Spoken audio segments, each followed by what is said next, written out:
Sergio, ¿dónde vamos? A un espectáculo de Harry. ¿Te gusta Harry Potter? Sí. ¿Tú quién eres?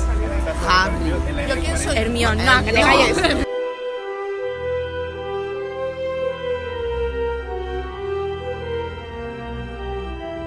Ahí está, el nostre president, amb el seu luxós traje.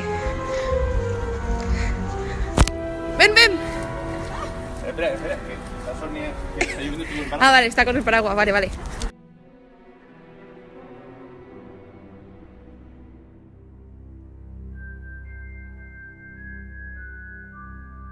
Bien, ¿y qué casa de Hogwarts te gusta más? Gryffindor y Ravenclaw, hay debate en tu mente. Pues entonces que el sombrero decida, ¿no crees? Vamos. Hay que no llorar.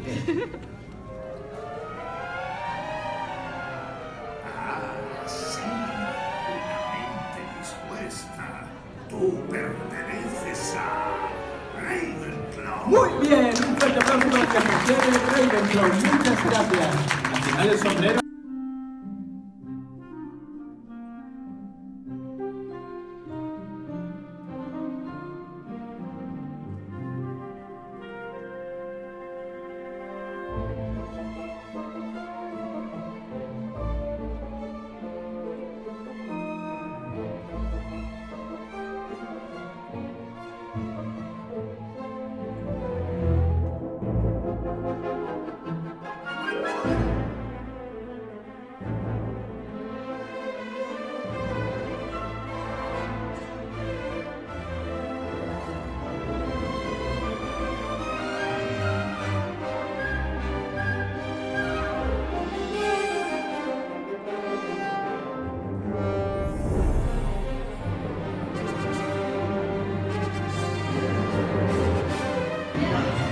Hablaba a otro.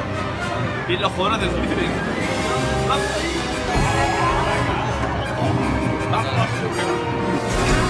Michael Jordan va por la delantera.